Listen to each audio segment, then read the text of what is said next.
Vous connaîtrez la vérité, et la vérité vous affranchira, et si donc le Fils vous affranchit, vous serez réellement libre. Jean 8 versets 32, 36. Shalom à tous mes frères et sœurs, que la paix et la grâce de notre Seigneur Jésus-Christ vous soit totalement multipliée. J'espère que vous allez bien. Voilà, nous sommes là ensemble avec ma sœur Nadia et pour continuer de parler sur ces grands thèmes, les 7 promesses faites aux vainqueurs de cette église d'Apocalypse et les 4 fausses doctrines qui ont troublé ces 7 églises.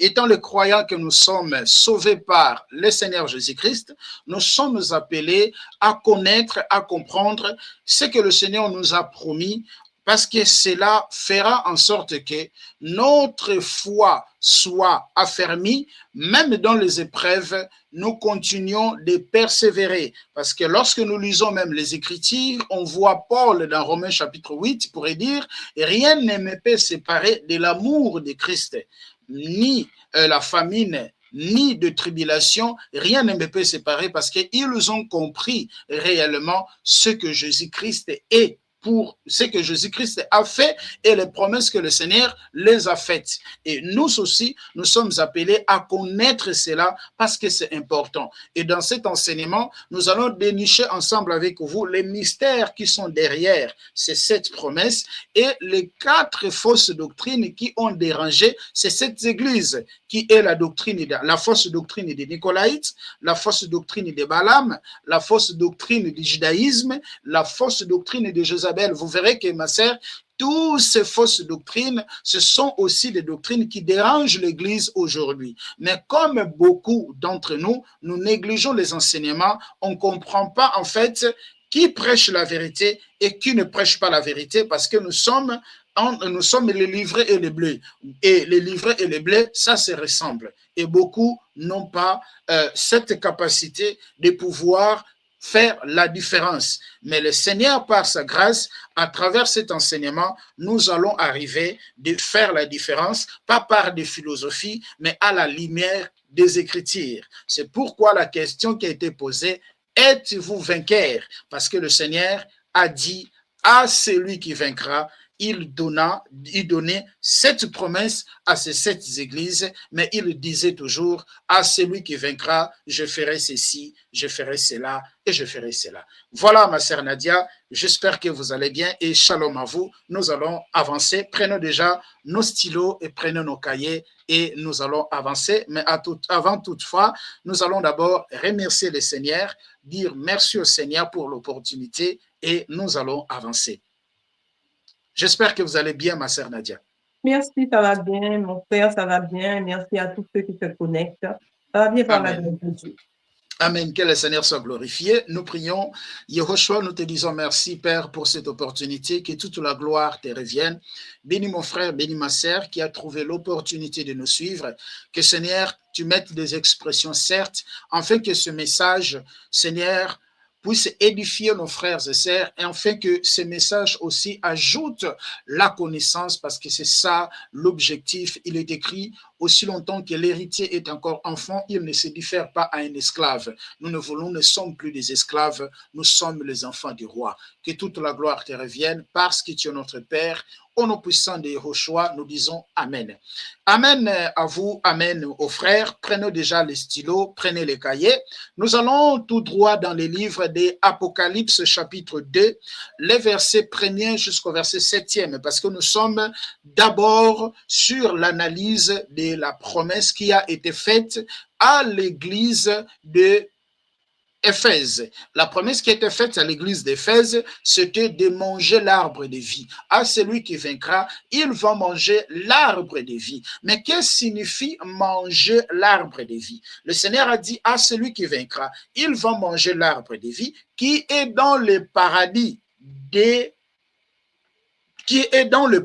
Dieu. Nous sommes d'abord sur manger l'arbre de vie. Je nous ai démontré, mes chers frères et sœurs, à la lumière des Écritures, et que manger l'arbre de vie n'est rien d'autre que être avec lui éternellement.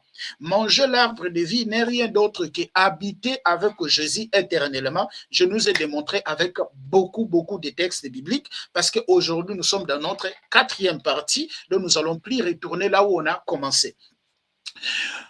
Parce que, je nous ai dit, Jésus nous a sauvés pour être avec lui. Il nous a sauvés pour être avec lui. Nous avons plusieurs textes bibliques qui le démontrent.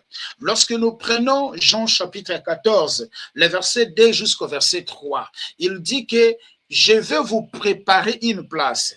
Et lorsque tout sera terminé, je viendrai vous prendre, afin que là où je suis, vous y soyez aussi. Il a dit, dans la maison de mon Père, il y a plusieurs demeures. Donc, le Seigneur nous a sauvés pour que nous soyons avec lui, pour que nous habitions avec lui éternellement. Et lorsque nous prenons même Jean chapitre 17, le verset 24, Jésus va dire, là où je suis, ce que tu m'as donné, ils seront aussi. Donc, l'objectif du Seigneur est que nous soyons avec lui. Mais je nous ai dit, lorsque nous prenons 1 Jean chapitre 3, 1 Jean chapitre 3, le verset 2 jusqu'au verset 3e, on voit les 3 temps du salut. On voit les 3 temps du salut. Parce qu'un chrétien, un enfant de Dieu, c'est celui qui a été sauvé à travers le sacrifice de la croix, à travers l'œuvre de la croix. Il a été sauvé et il continue d'être sauvé et il sera sauvé. C'est ça les 3 temps du salut, mes chers frères et sœurs, que je nous ai démontré. Donc, nous avons été sauvés par les sacrifices de la croix, l'œuvre salvatrice de la croix. Nous avons été sauvés. Nous continuons d'être sauvés et nous serons sauvés. Est-ce que, ma sœur, vous pouvez me prendre rapidement Jacques chapitre 1er, le verset 21. Jacques chapitre 1, le verset 21. Je peux même déjà partager la Bible et nous allons lire avec vous. Prenez Jacques chapitre 1er, le verset 21. Dans Jacques chapitre 1er, le verset 21, lisez ça, ma sœur. Comme ça, on va avancer. C'est pourquoi rejetez toute souillure Très bien. et tout débordement dû à la méchanceté. Accueillez avec douceur la parole qui a été plantée en vous. Très bien. Et qui peut sauver votre âme. Très bien. Donc, on a dit que rejeter toute souillure et tout débordement dit à la méchanceté et accueillez avec douceur la parole qui a été plantée en vous et qui peut sauver votre âme. Donc, on nous demande d'accueillir la parole qui a été plantée en nous parce que cette parole peut sauver notre âme. On n'a pas dit l'esprit peut sauver votre esprit parce que lorsque nous prenons 1 Thessaloniciens chapitre 5, le verset 23, l'homme est composé du corps, âme et l'esprit. Alors, la parole que nous écoutons, cette parole sauve notre âme. L'esprit a été sauvé par Jésus-Christ. La parole maintenant sauve notre âme par le renouvellement de l'intelligence. Et notre corps également connaîtra la rédemption. Et pour illustrer cela, pour bien expliquer cela, je nous ai pris l'exemple du Samaritain, la parabole du Samaritain.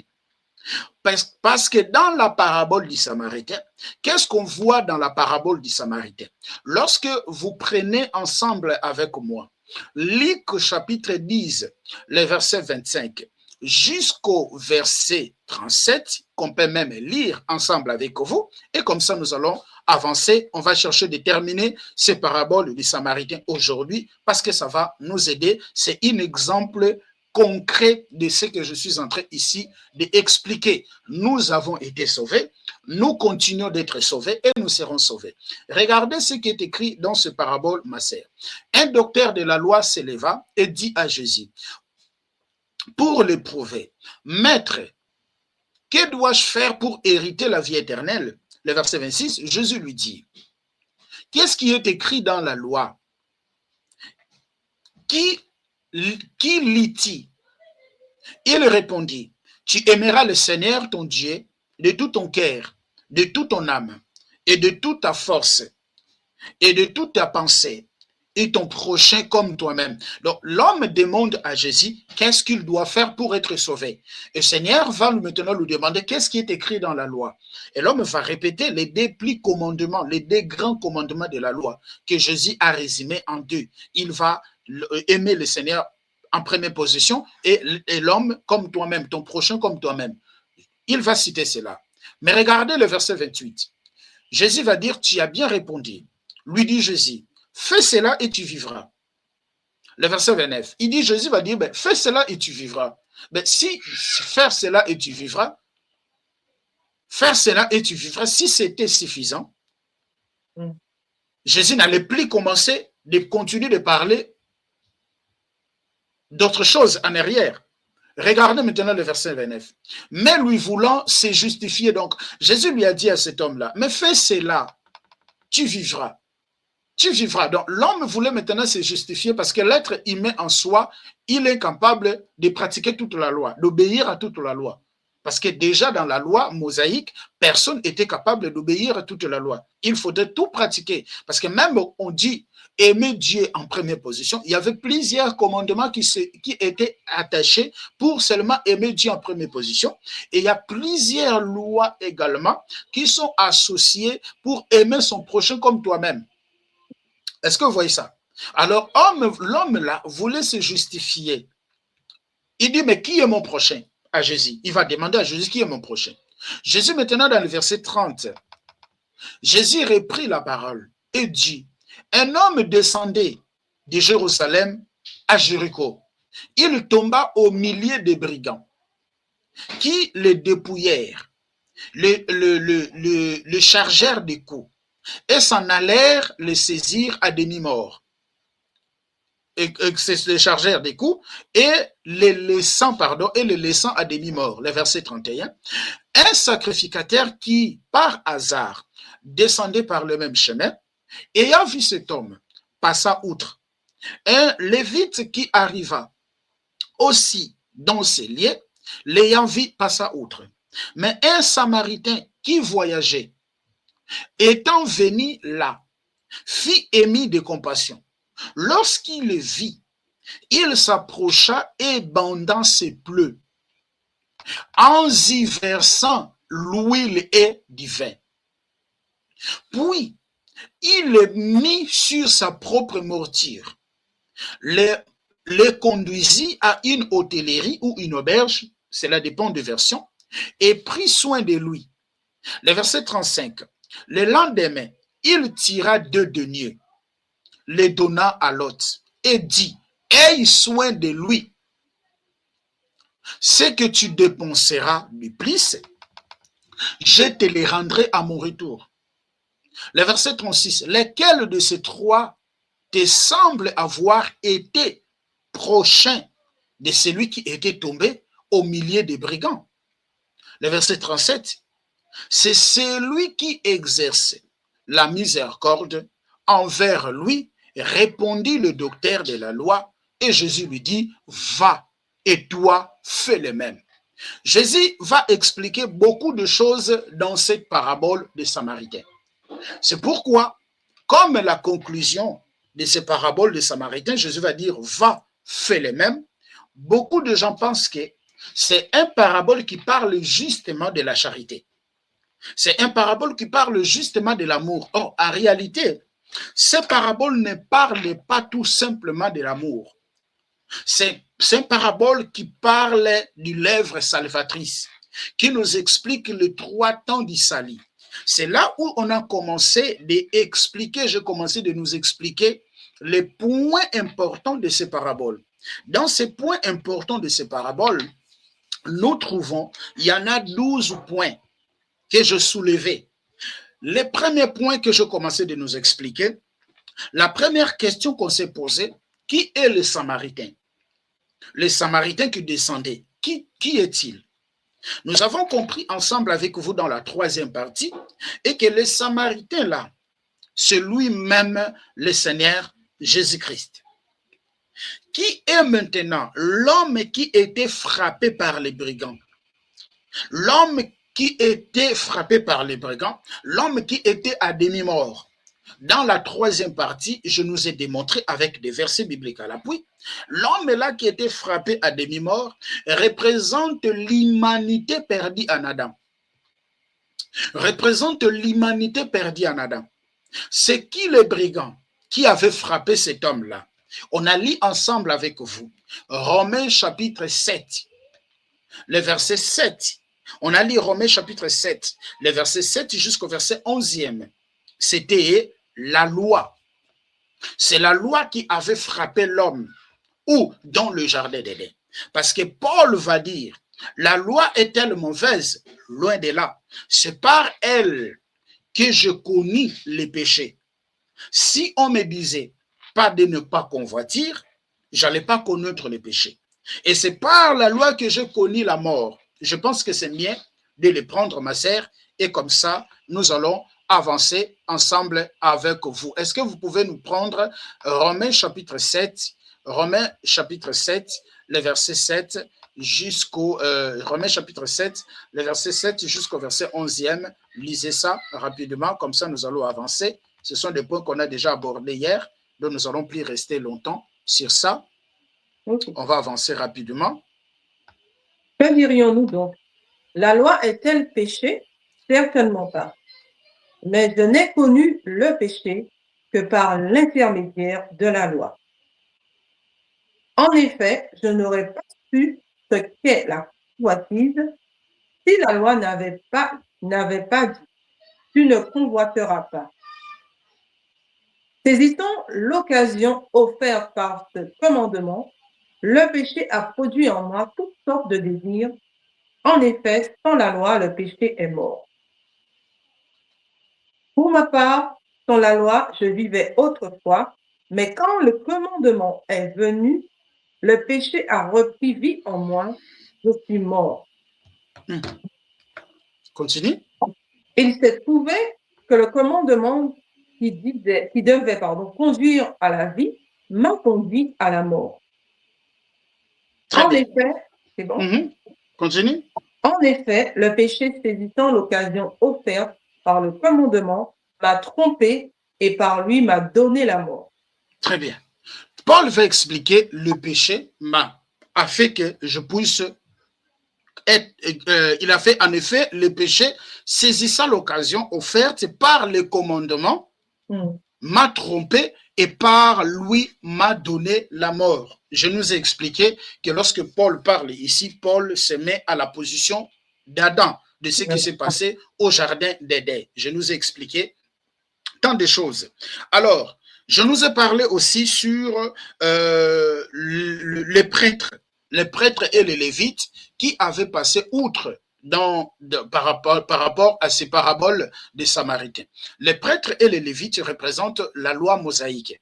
Malgré l'efficacité de la loi mosaïque, malgré les sacrifices de la loi mosaïque, la loi mosaïque était incapable de sauver l'homme dans sa chute. Était incapable de sauver l'homme dans sa chute. C'est pourquoi vous verrez que les sacrificateurs avaient passé outre, les lévites également avaient passé outre, parce qu'ils étaient incapables de sauver l'homme dans sa chute. Je nous ai donné Lévitique chapitre 21, le verset 1 jusqu'au verset 3. Je nous ai donné Psaume chapitre 38, le verset 12. Et on dit que les Samaritains, lorsqu'il arriva là-bas, il a secouru cet homme parce qu'il a été émis de compassion, parce que les Samaritains étaient un voyageur. Il voyageait. Donc, c'était quelqu'un qui passait, en fait. Il n'était pas venu pour habiter, mais il était un voyageur. Il passait. Et lorsqu'il arriva là-bas, il a trouvé l'homme qui a été frappé à demi-mort. Les Samaritains a eu compassion de cet homme. Et je nous ai donné Tite chapitre 3, le verset 1er jusqu'au verset 7. On dit que Dieu nous a sauvés parce qu'il a eu compassion de nous. Or, nous étant les descendants d'Adam, étant les gens sortis d'Adam, nous étions tous à demi-mort. Nous étions tous à demi-mort. Il a fallu maintenant quelqu'un qui n'avait pas notre état pour venir nous secourir, qui est le Samaritain. Or, le Samaritain, c'est le Seigneur Jésus-Christ lui-même. Mais s'il nous a secourus, il nous a secourus parce qu'il a eu compassion de nous. Je nous ai expliqué cela dans la troisième partie. Et on nous parle aussi que les Samaritains s'approcha et bandant ce pleu. Le pleu, lorsque la Bible parle, le pleu, lorsque vous prenez Jérémie chapitre 30, le verset 12 jusqu'au verset 15, lorsque vous prenez Michée chapitre 1, le verset 7 jusqu'au verset 9, les pleux nous parlent du péché. Est-ce que vous voyez ça? Les pleux nous parlent du péché.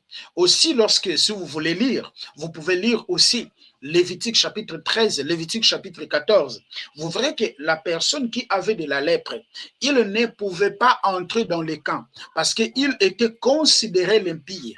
Donc, le plaie qu'on nous parle ici, le plaie, ce n'est pas le plaie physique, parce que ici, Jésus, il était en train de donner une parabole. C'était une parabole que Jésus-Christ a donné. Ce n'est pas quelque chose qui se produit en fait, mais c'est une parabole. Or, les plaies dans la Bible, les plaies nous parlent du péché. Est-ce que vous voyez ça? Le pleu nous parle du péché. Donc, Jésus, lorsqu'il parlait, la Bible dit qu'il s'approcha et il banda ses plaies. Les plaies là nous renvoient au péché. Est-ce que vous voyez ça? Je vais même prendre Zacharie, Jérémie chapitre 30, le verset 12 jusqu'au verset 15, pour que nous soyons d'accord ensemble avec vous. Comme ça, on va avancer rapidement. Jérémie chapitre 30,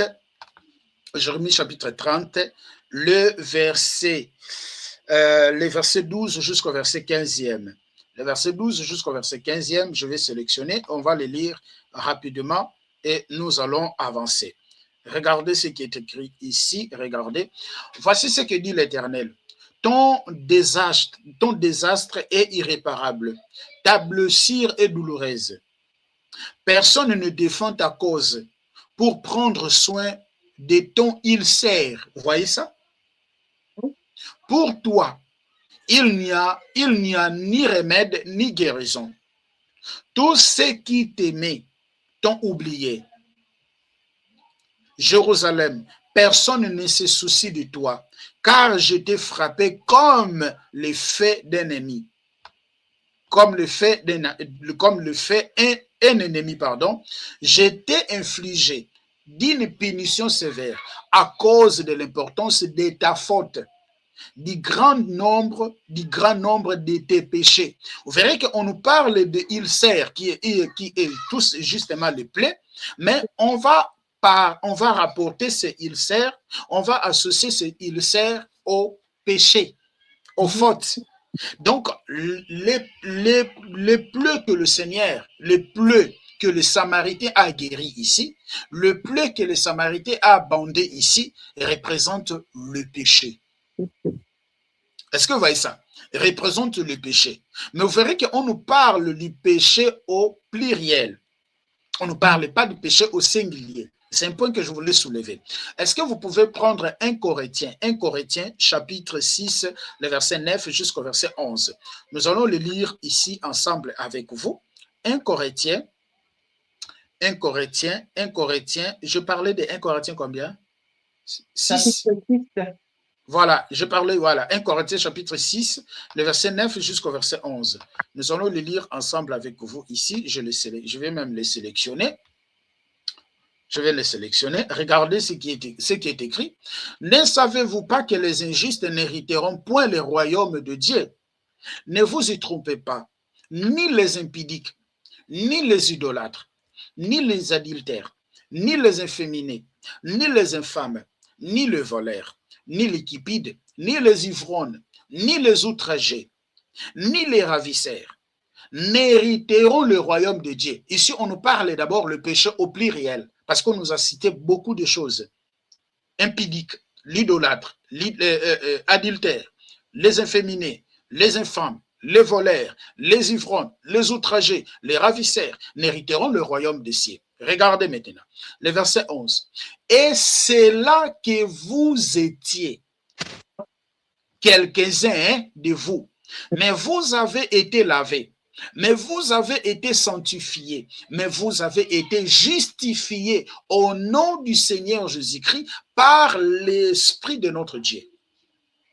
Donc, avant avant que le Samaritain vienne, avant que le Samaritain vienne bander nos plaies, on était tous dans l'épidécité, on était tous dans l'idolâtrie, on était tous dans l'adultère, on était tous dans du convoitise, on était tous dans des choses de ce monde. Est-ce que vous voyez ça? Oui. Et l'origine de toutes ces choses de ce monde, c'est Adam. C'est lui qui a été frappé d'abord à demi-mort. Et il a entraîné toute l'humanité à demi-mort, parce que nous étions tous à demi-mort.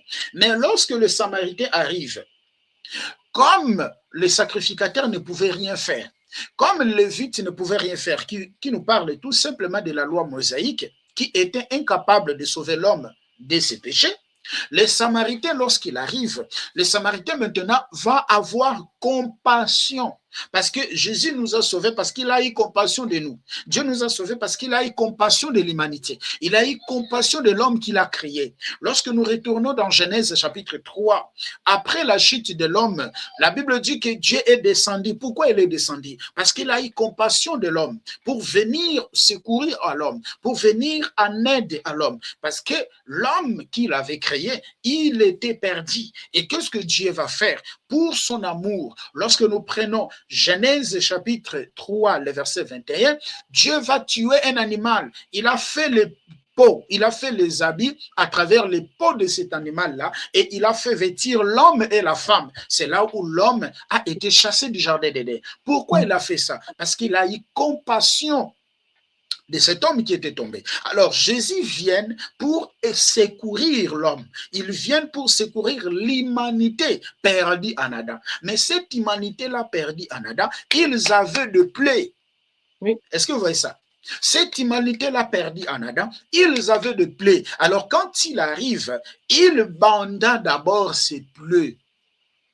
Il banda d'abord ses plaies. C'est en bandant maintenant ses plaies, bander les plaies, cela justement veut dire il a pardonné le péché. Il a justifié.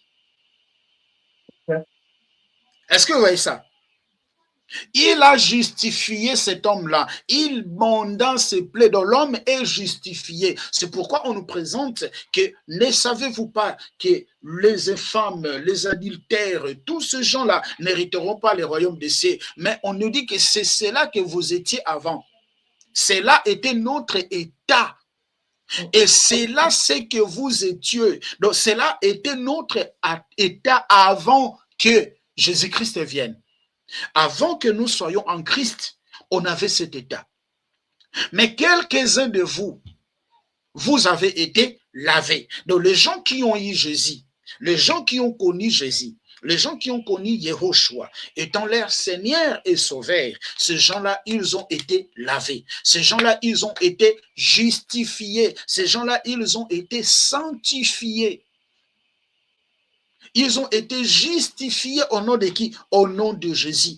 C'est pourquoi j'aime une écriture dans Actes chapitre 10, le verset 43, Pierre, lorsqu'il arriva chez Corneille, Pierre va dire que tous les prophètes ont annoncé Jésus, ont parlé de Jésus, que quiconque croit en Jésus, il reçoit le pardon du péché à son nom. Est-ce qu'on peut prendre cette écriture, ma sœur?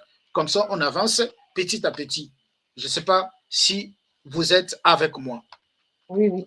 On va prendre cette écriture. Actes chapitre 10. Actes chapitre 10. Actes 10, le verset 43. Actes chapitre 10, le verset 43. Regardez. Tous les prophètes rendent de lui le témoignage que toute personne qui croit en lui reçoit par son nom le pardon des péchés. Est-ce que vous voyez ça? C'est au pluriel. Voilà. Donc, toute personne qui croit en lui reçoit le pardon des péchés. C'est pourquoi on nous dit, c'est cela que nous étions avant. On était les idolâtres, on était les adultères, on était les infâmes, on était des voleurs, on était des cupides, on était des ivrognes, on était des ravisseurs, on était des adultères, on était dans la convoitise. Mais lorsque nous avons reçu Jésus, nous avons connu Jésus, nous avons reçu le pardon de nos péchés. Il nous a justifiés, il nous a sanctifiés, il nous a lavés. C'est ça qu'on explique ici, bandant ses plaies. Est-ce que vous voyez ça? Exactement. Mais, en bandant le blé, qu'est-ce que le Samaritain va faire? Est-ce que ma soeur, toi, tu as déjà vu vraiment? On va mettre l'huile sur le blé et mettre le vin. Mhm. Hein? Non, j'ai pas vu ça, mais Mais pour guérir seulement, bon, ouais, peut-être dans ces temps-là, on utilisait l'huile. peut-être. Mais pourquoi encore du vin? C'est ça. Ça explique beaucoup quelque chose. Oui, oui. Alors, on nous dit que le Samaritain bondant se plaît. Il a justifié cet homme-là, il a sanctifié cet homme-là, il a couvert ses péchés, il a couvert les multitudes de ses péchés. Les Samaritains qui est Jésus. Mais regardez qu'est-ce que les Samaritains font. Asie versant de l'huile et du vin. Donc, il va d'abord mettre l'huile et du vin. Ma sœur, c'est quoi d'abord l'huile et du vin? L'huile et le vin, c'est pas par hasard que Jésus a utilisé l'huile et le vin. Lorsque nous prenons d'abord du vin, lorsque vous lisez Matthieu chapitre 26, les versets 26 jusqu'au verset 28, Jésus dit, prenez ce pain qui représente mon corps, prenez ce calice prenez ce calice qui est le vin.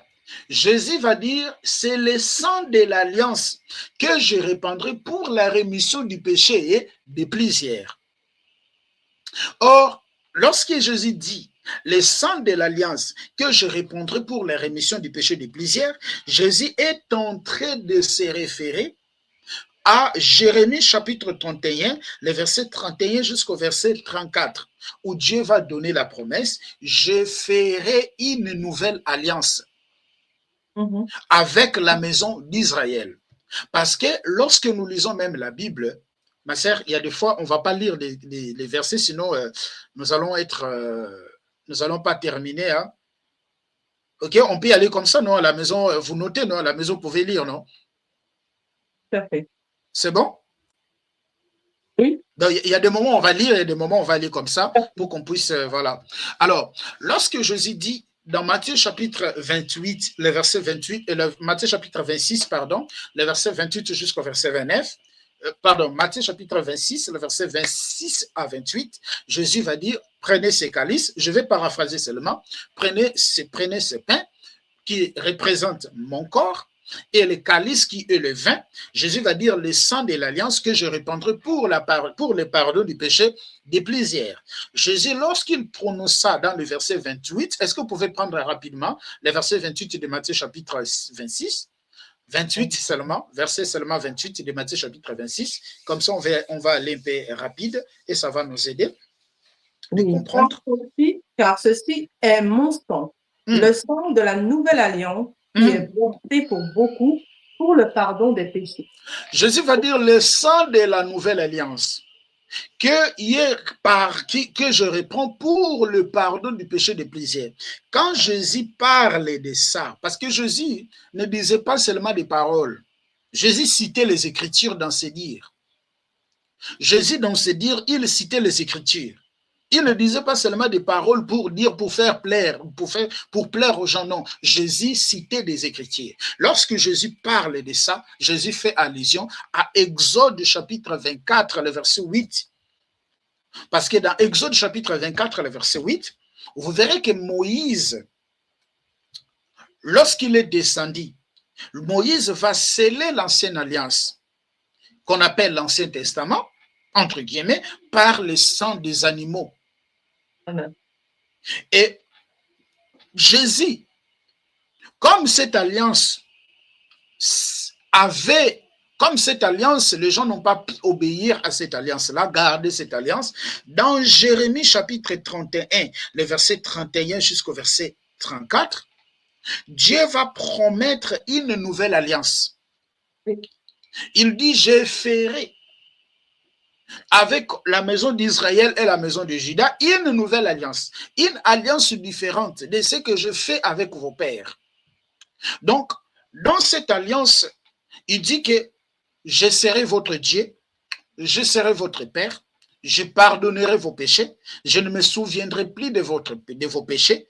Ça, ce sont des clauses de cette alliance-là.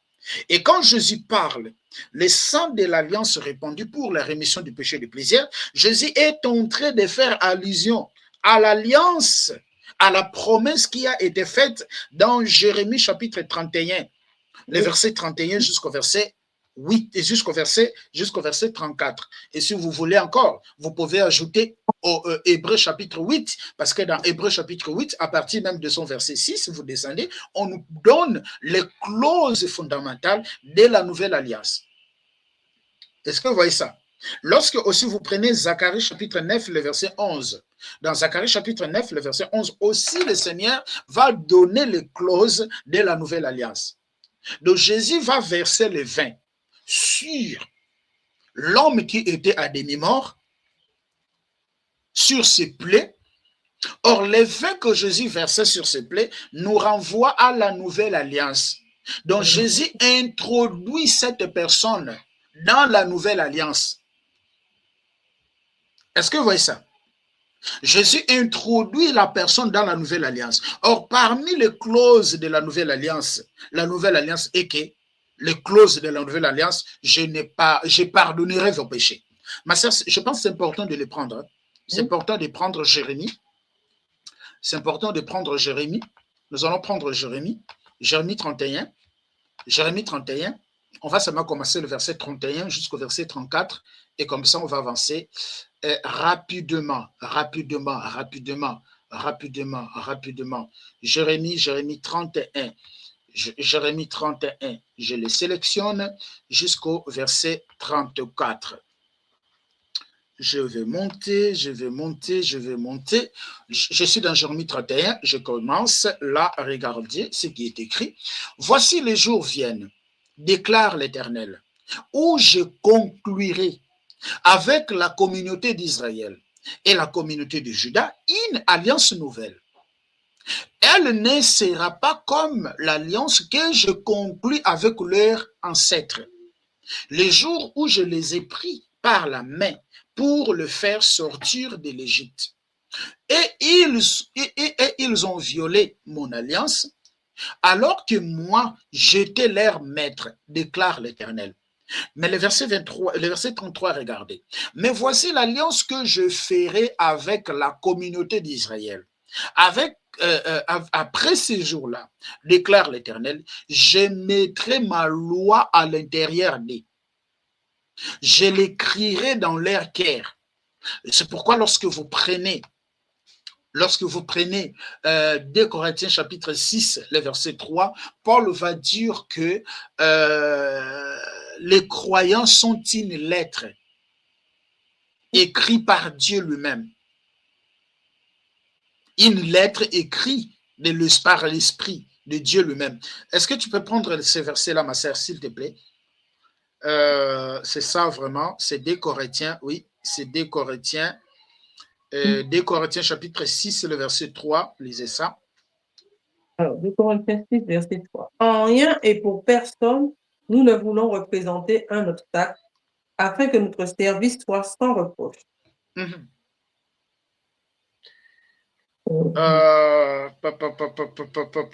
Est-ce que c'est 2 Corinthiens 3? J'ai oublié.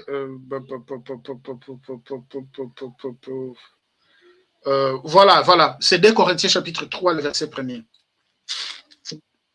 2 Corinthiens chapitre 3, le verset 1er jusqu'au verset 3e. Ok. Commençons-nous de nouveau à nous recommander nous-mêmes? Ou avons-nous besoin, comme certains, de lettres de recommandation pour vous ou alors de votre part? C'est vous qui êtes notre lettre, écrite dans notre cœur, connue et lue de tous les hommes. Il est clair que vous êtes une lettre de Christ écrite par notre ministère, non avec de l'encre, mais avec l'Esprit du Dieu vivant. Il dit, vous êtes une lettre écrite par Christ, non par de l'encre, mais par l'Esprit de Dieu vivant. Lorsque Paul parle ici, il le renvoie où? Jérémie chapitre 31, aux clauses de la nouvelle alliance promis dans Jérémie chapitre 31. Est-ce que vous voyez ça? Parce que Dieu va dire, déclare l'Éternel, je mettrai ma loi à l'intérieur d'eux, j'écrirai dans leur cœur, je serai leur Dieu et ils seront mon peuple. Le verset 34, personne n'enseignera plus son prochain, ni son frère en disant, vous me connaîtrez. Vous connaîtrez l'Éternel, car tous me connaîtront, et le plus petit jusqu'au plus grand. D'entre, déclare l'Éternel. En effet, regardez maintenant, regardez,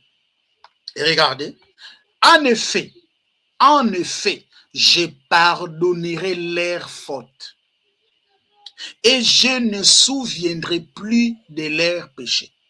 Donc, il va pardonner nos fautes. Il ne se souviendra plus de nos péchés. Donc, celui qui est dans la nouvelle alliance, celui qui est entré dans la nouvelle alliance, Dieu ne se souvient plus de ses péchés. Dieu a pardonné ses péchés. C'est pourquoi les Samaritains, lorsque les Samaritains arrivent, les Samaritains bandant le plaie de ses péchés, bandant le plaie de l'homme qui était à demi-mort. Mais le Samaritain va utiliser le vin, qui est l'image de la nouvelle alliance, qui est le symbolisme de la nouvelle alliance.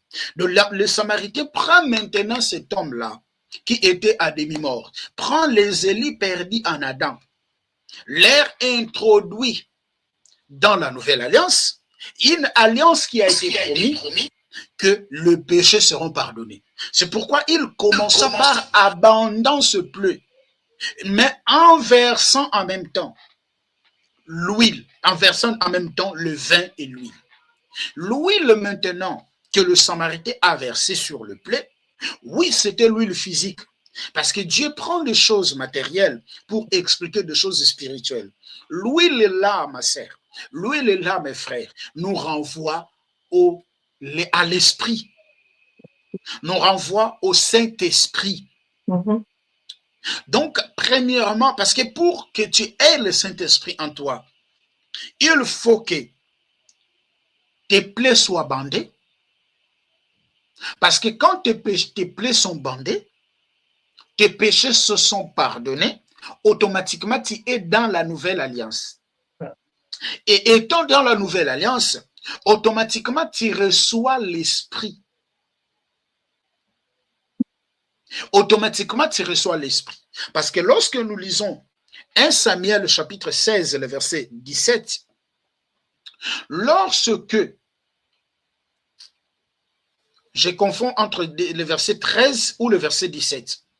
Lorsque Saoul, non, prenez ça d'abord, on va mettre la précision, c'est entre le verset 13 de 1 Samuel chapitre 16, lorsque Samuel est allé chez David, il a pris la corne, il a mis l'huile, il versa l'huile sur la tête de David. On a dit que l'esprit de l'Éternel vint sur David. Alors, 1 Samuel.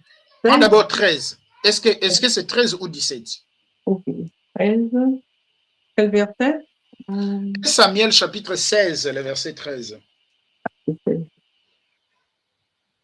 Verset 13, ok. Samuel prit la corne d'huile et le consacra par onction au milieu de ses frères. Très bien. L'esprit de l'Éternel vint sur David à partir de ce jour. Et par la suite, Samuel se leva et partit à Rama. Très bien. Donc, l'esprit de l'Éternel vint sur David à travers quoi? À travers celui-là. Oui. Voilà, l'esprit de l'Éternel vint. Or, nous également.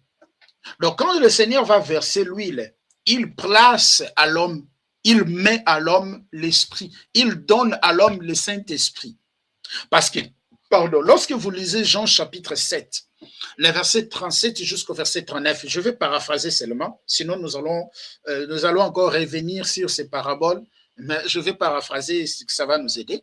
Lorsque nous prenons Jean chapitre 7, les versets 37 jusqu'au verset 39, Jésus dit, on dit que les derniers jours étaient les jours les plus importants. Et Jésus s'éleva. Il dit, celui qui a soif, qu'il vienne à moi et qu'il y boive. Les sources d'eau coulèrent, jailliront de ce sein. Je paraphrase seulement à la maison, vous pouvez lire. Les sources d'eau jailliront de ce sein. Et la Bible dit que Jésus parlait de cela pour l'esprit qui devait recevoir ceux qui croient en lui. Mais l'Esprit n'était pas encore venu, le Saint-Esprit n'était pas encore venu parce que Jésus n'était pas encore glorifié.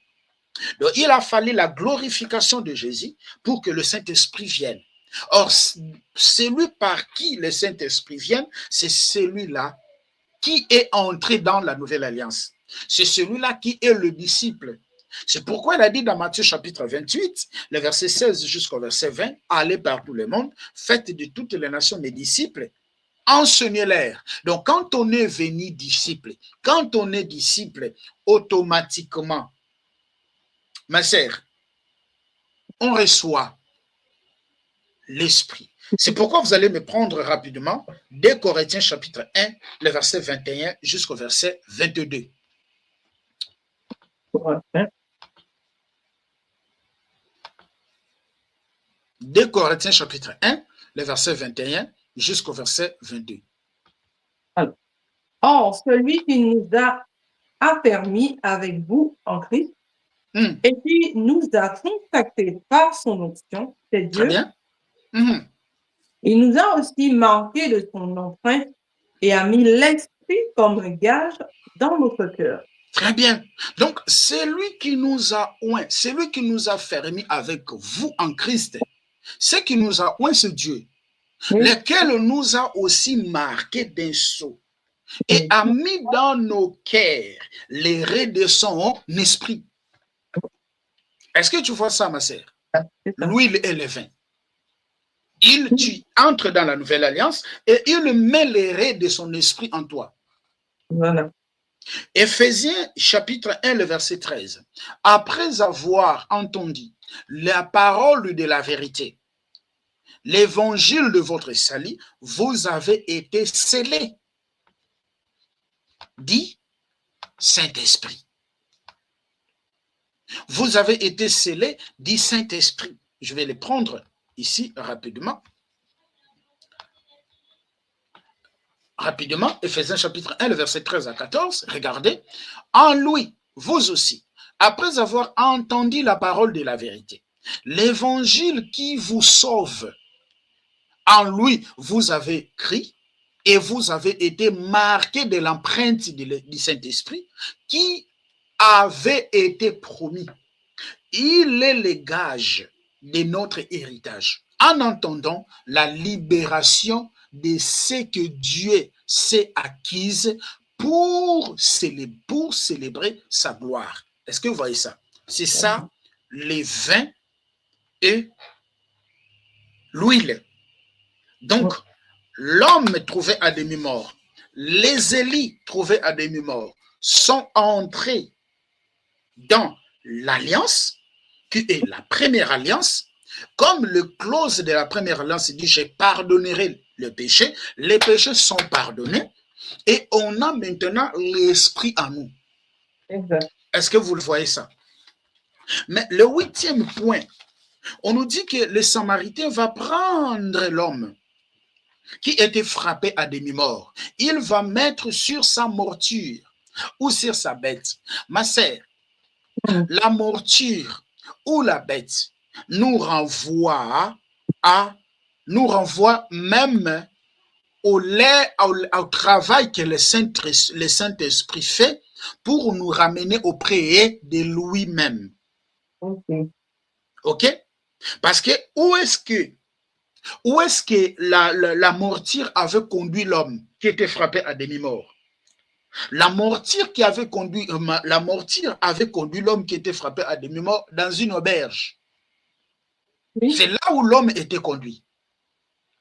Or, cette mortière-là, qui avait conduit l'homme dans une auberge, c'est le travail que le Saint-Esprit fait pour nous conduire ou dans les assemblées. Parce que vous verrez que Jean chapitre 6, le verset 36 jusqu'au verset 37, Jésus va dire, personne ne peut venir à moi si le Père ne l'attire. Or, le Père, il est esprit. Donc, personne ne peut aller en lui si le Père ne l'attire. Il faut que le Père t'attire pour que tu ailles en lui. Si le Père ne t'attire pas, tu n'iras pas en lui. Est-ce que vous voyez ça? C'est ça le travail que le Saint-Esprit fait pour nous conduire, pour nous orienter, pour nous diriger, pour nous amener où? Dans l'auberge. Prenez Jean chapitre 6, les versets 44 jusqu'au verset 47, on va les lire ici. Personne ne peut venir à moi, à moins que le Père qui m'a envoyé ne l'attire. Et moi, je les ressusciterai le dernier jour. Et il est écrit dans le prophète, ils seront tous enseignés de Dieu. Ainsi donc, toute personne qui a entendu le Père et se laisse instruire vient à moi. C'est que personne n'a vu le Père, sauf celui qui vient de Dieu. Lui qui l'a vu, le Père, lui qui a vu le Père. En vérité, je vous l'ai dit, celui qui croit en moi a la vie éternelle. Jésus va dire, personne ne peut venir à moi si le Père ne l'attire. Donc pour aller près de lui, il faut que le Père, qui est l'Esprit, qui est le Saint-Esprit, vous attire. Donc, s'il faut que l'Esprit vous conduise, c'est pourquoi il est écrit dans Romains chapitre 8, le verset 14 jusqu'au verset 15, tous ceux qui sont conduits par le Saint-Esprit, ce sont les enfants de Dieu. C'est ça la morsure qui nous conduit. Après avoir été sauvés, après avoir eu l'huile et le vin, il te conduit. Mais il te conduit où? Où est-ce que maintenant la morsure avait conduit l'homme qui était frappé à demi-mort? La morsure avait conduit l'homme qui était frappé à demi-mort dans une auberge. Voilà. C'est ça le texte nous dit de Luc chapitre 10. L'auberge représente, ma sœur, l'ensemble. L'auberge, c'est l'image de l'ensemble. C'est pourquoi vous verrez que dans Actes des Apôtres, lorsque le Saint-Esprit descend, il a capacité les apôtres. Les apôtres commençaient à prêcher la parole, d'annoncer la parole. Les gens qui étaient touchés par l'enseignement, les gens qui étaient touchés par les messages de Paul, de Pierre, on nous dit dans Actes chapitre 2, les versets 38 jusqu'au verset 44, vous verrez que les gens persévéraient dans les enseignements. Ils persévéraient dans les enseignements. L'auberge, c'est l'ensemble. L'auberge, c'est l'Éphésiens 4. L'auberge, c'est l'Éphésiens 4. L'auberge, c'est l'Éphésiens 4. Où le Seigneur a conduit, en fait, c'est l'ensemble. C'est l'ensemble là où le Seigneur a conduit cet homme-là. Mais maintenant, qui est l'autre qui était dans cette auberge-là? L'autre qui était dans cette auberge-là, c'est l'Éphésiens 4, 11. L'autre qui était dans cette auberge-là représente l'Éphésiens 4, 11. Dans l'Éphésiens 4, 11, nous avons apôtres, prophètes, évangélistes, docteurs et pasteurs, que le Seigneur a établi. Pourquoi? Pour la perfectionnement des saints, qu'on appelle cathartismos. Cathartismos qui veut dire corriger les dommages causés par les péchés. Est-ce que vous voyez ça? Corriger les dommages causés par les péchés. C'est l'Éphésiens 4 maintenant qui font le travail de traiter ces péchés-là, de traiter l'âme de l'homme, de traiter l'âme de l'homme, parce que notre âme continue d'être sauvée. Donc le Seigneur a secouru déjà l'homme qui était frappé à demi-mort, mais comme l'homme qui était frappé à demi-mort, il est encore sur la terre, le Seigneur va nous conduire dans une auberge, va nous conduire dans une assemblée, là où il y a l'hôte que lui-même a établi. Là où il y a l'homme que lui-même a établi pour prendre soin de son âme. C'est pourquoi vous allez me prendre rapidement. Je cours, hein, ma sœur. Et on a 54 minutes, effectivement. Voilà, c'est pour cela que je cours. C'est pour cela que je cours. Lorsque vous prenez Hébreux chapitre 13, le verset 17, on nous dit que, est-ce que vous pouvez le lire? Est-ce que vous pouvez le lire rapidement? Normalement, on devait lire ces versets, parce qu'il y a tant de choses qui sont ici, mais allez seulement rapide, allez rapide. Prends-moi Hébreux chapitre 13, Hébreux chapitre 13, le verset 17. Obéissez à vos conducteurs. Très bien. Soumettez-vous à eux, car ils veillent sur votre âme, un homme qui devront rendre des comptes. Très bien. Donc, obéissez à vos conducteurs, parce qu'ils prennent soin de vos âmes et ils vont rendre compte. Parce que dans le parabole des Samaritains, les Samaritains avaient dit, prends soin de cet homme-là et je viendrai après payer le reste. Parce que le Samaritain lui a donné des deniers. Donc l'hôtellerie, là où on avait conduit l'homme qui était frappé à demi-mort, c'est l'ensemble. L'autre qui était dans cette hôtellerie-là, c'est Éphésiens 4, 11. Les 5 ministères que Dieu a placés, que Jésus-Christ a placés dans son église. Pour faire quoi? Pour traiter les problématiques de l'âme de l'homme.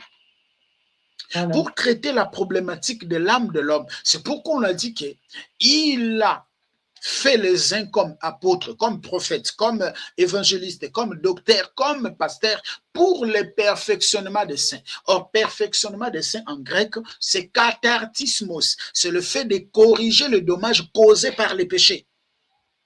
Mais qui a eu l'occasion, qui a eu le pouvoir de le faire? C'est Éphésiens chapitre 4. C'est les 5 ministères. Mais vous verrez que les Samaritains responsables qu'ils étaient, les Samaritains n'ont pas seulement laissé l'homme comme ça. Dans les textes, on nous dit que le Samaritain a donné des deniers. Lui a donné des deniers. Les 2 deniers que le Samaritain lui a donnés représentent la loi de Moïse et les prophètes. Parce que c'est à travers les 2 deniers qu'on doit prendre soin de celui qui était à demi-mort. Est-ce que vous voyez ça? C'est à travers les 2 deniers qu'on va prendre soin de celui qui a été à demi-mort. Les 2 deniers nous présentent la loi de Moïse et des prophètes. C'est pourquoi lorsque vous lisez Actes chapitre 28, le verset 23, Paul, pour prêcher l'évangile, pour démontrer la vie en Jésus-Christ, le salut en Jésus-Christ, Paul allait dans la loi et dans le prophète. Voilà. Même les apôtres, pour véhiculer l'évangile, ils étaient dans la loi, ils partaient dans la loi et dans le prophète. C'est là où ils expliquaient Jésus. Parce que la loi et le prophète nous rendent témoignage de Jésus-Christ. Jésus lui-même l'a dit. Ah Seigneur, les temps. Jésus lui-même a dit. Je ne sais pas si vous pouvez m'accorder encore 5 minutes, hein, ma sœur, s'il te plaît. Oui. S'il te plaît, pour qu'on puisse les terminer. Je cours un peu vite. Je cours vite. Il y a tant de choses que je laisse en arrière. Mais voilà. Je cours un peu vite à cause des temps. Parce que lorsque vous prenez Actes chapitre 28, le verset 23, Paul, pour expliquer le royaume des cieux en Jésus-Christ, Paul allait dans la loi, Paul allait dans les prophètes et Paul allait dans les psaumes. Pourquoi?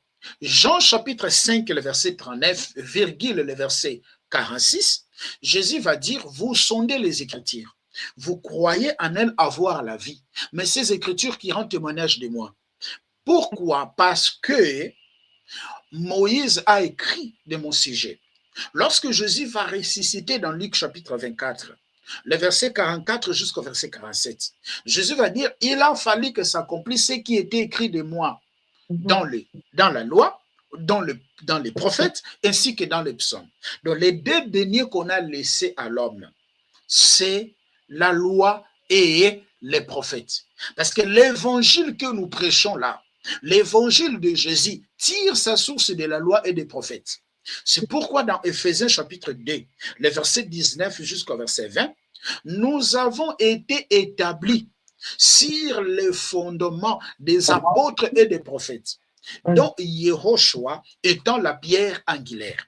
Donc, tout celui-là qui a été appelé par le Seigneur Jésus-Christ, tout celui-là qui a été sauvé, racheté par Jésus, établi par Jésus, il a des deniers.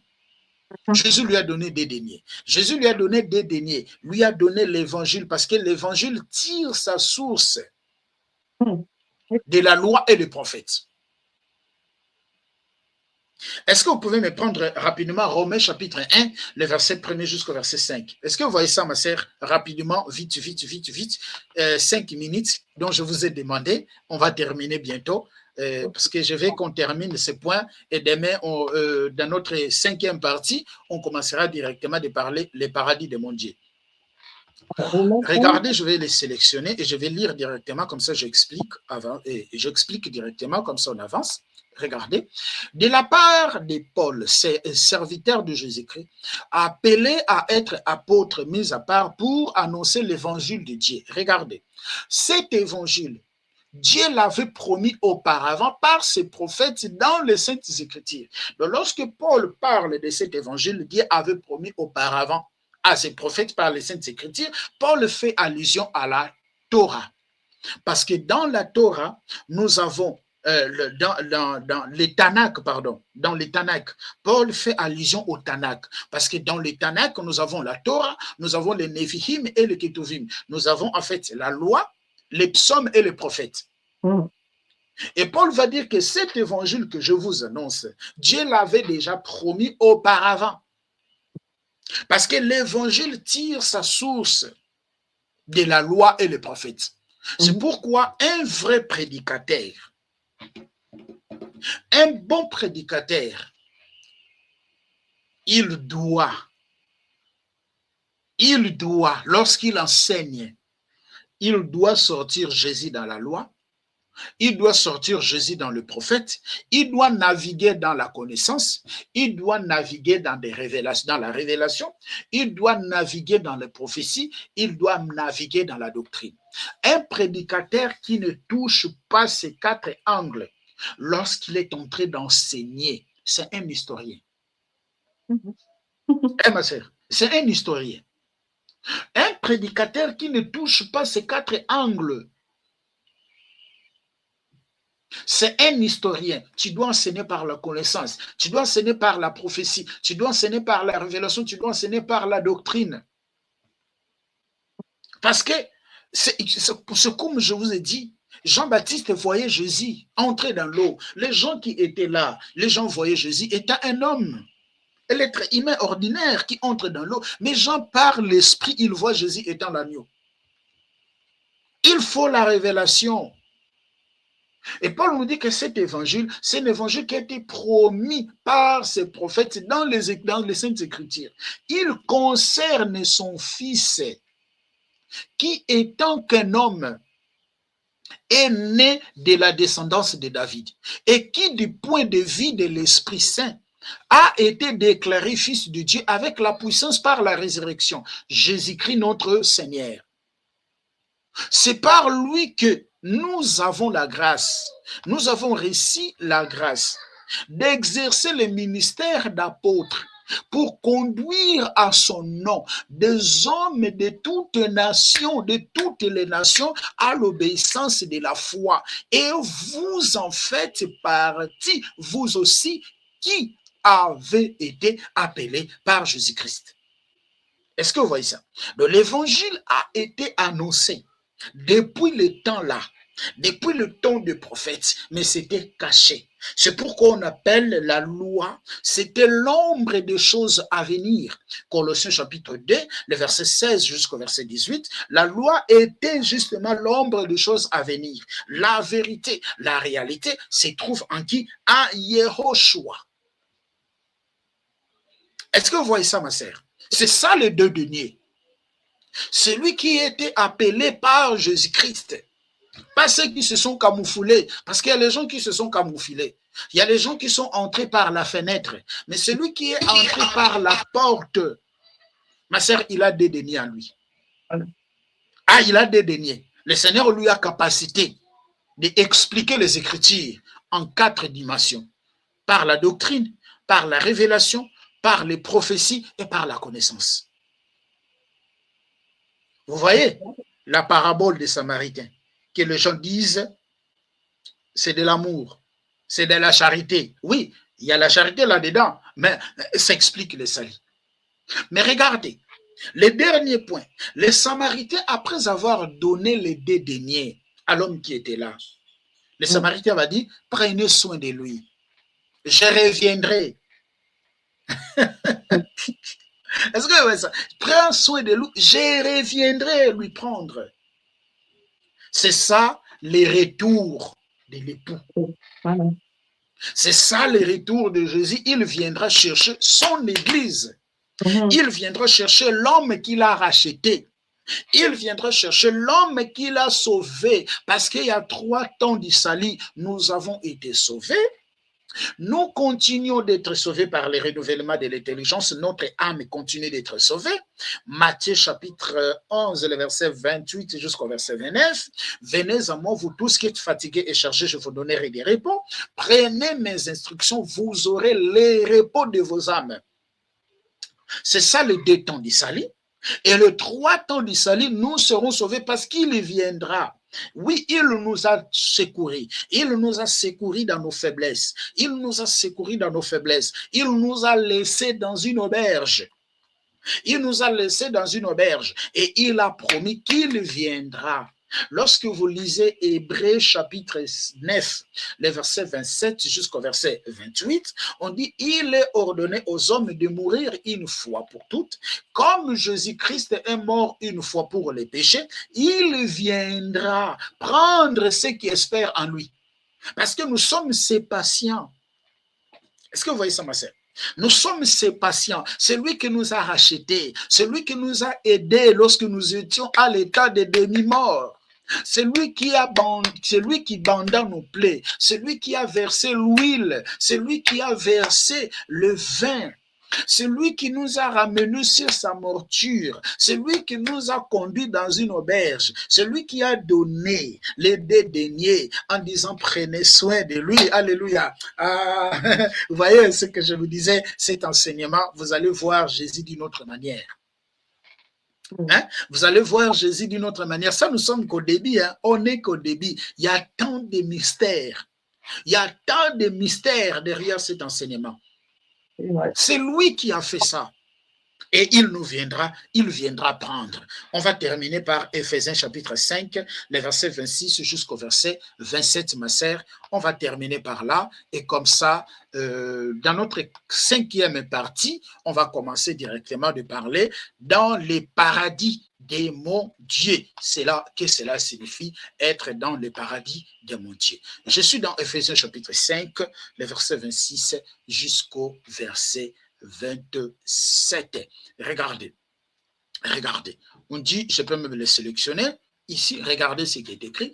Marie, aimez vos femmes, comme Christ a aimé l'Église et s'est livré lui-même pour elle, afin de la sanctifier par la parole, après l'avoir purifiée par le baptême d'eau, le verset 27, afin de faire paraître devant lui cette église glorieuse. Donc, l'église apparaîtra devant lui, une église glorieuse sans tache, ni ride, ni rien semblable, mais sainte et irrépréhensible. Donc, celui qui est mort pour son église, c'est celui qui a racheté son église, celui qui a racheté les Élis perdus en Adam, celui qui a racheté les Élis qui étaient en demi-mort, et il a mis l'huile, il a mis le vin, et il laisse la responsabilité aux Éphésiens 4 de faire quoi? De prendre soin de cet homme. Après avoir cela, il viendra prendre l'homme qu'il a laissé. Est-ce que vous avez vu, ma sœur? C'est ça la parabole du Samaritain. C'est ça les 3 temps du salut. C'est ça les 3 temps du salut. Mais l'homme qu'ils ont reçu les 2 deniers, ils ont un travail à faire, de faire en sorte que nos âmes soient quoi? Soient purifiées. Par quoi? Par la parole. Et c'est une responsabilité. Et celui qui ne fait pas bien son travail, il n'aura pas le salaire. Parce qu'il a dit, je reviendrai, je payerai les restes. Est-ce que ma sœur, si tu laisses quelqu'un malade dans un hôpital et qu'on ne prend pas soin de la personne que tu as laissée à l'hôpital, et le retour, tu trouves l'homme comme tu lui as laissé, est-ce que tu vas payer? Non. Ah voilà. C'est ça. Ah voilà. Je ferme la parenthèse. C'est pourquoi il est important de faire notre travail avec amour. À faire le travail que le Seigneur nous a donné avec amour. Ma sœur, moi, je fais le travail, je ne regarde pas l'argent. C'est ça. Ah, je ne regarde pas l'argent. Tu me donnes ou pas, je m'en fiche. C'est ça. Mon souci est que tu comprennes la parole. Mon souci est que je dégage ce qui est à moi. C'est ça le souci. Je m'en fous de ton argent. Je m'en fous de tes biens. Si tu me donnes, que le Seigneur soit loué. Si tu ne me donnes pas, je m'en fiche. Ce qui est important, c'est les messages. Paul dit, si j'enseigne, si je prêche l'évangile, ce n'est pas pour moi un sujet de gloire, mais la nécessité m'a été imposée et malheur à moi si je ne le fais pas. Et quel est le salaire que j'ai? C'est d'annoncer l'évangile. Sans rien en retour, en fait. Je n'ai pas besoin, ma sœur. Non. Le Seigneur lui-même nous payera. Exact. Et le Seigneur lui-même nous payera. Si le Seigneur te touche, tu m'aides, amen. Si jamais, que le Seigneur soit glorifié. Ah, c'est ça, ce qui est important. Le message est véhiculé. Donc, comme on a pris quelques minutes encore, nous allons seulement dire merci. Et comme ça, nous nous retrouvons dans notre 5e partie. Nous prions. Seigneur, nous te disons merci pour ta grâce. Merci pour ce moment. Merci, Seigneur, que ces messages, Seigneur, aide nos frères, aide nos sœurs à comprendre réellement ce que tu es pour eux, ce que tu as fait pour eux, que toute la gloire te revienne parce que tu es notre Père. Au nom puissant de notre donneur Yehoshua, nous disons Amen. Amen à tous, Amen à vous. Ma sœur, ne quittez pas et merci et soyez abondants. Likez la vidéo si elle vous plaît, et si vous êtes nouveau sur la chaîne, n'oubliez pas de vous abonner et d'activer la cloche de notification afin de ne rater aucune de nos vidéos.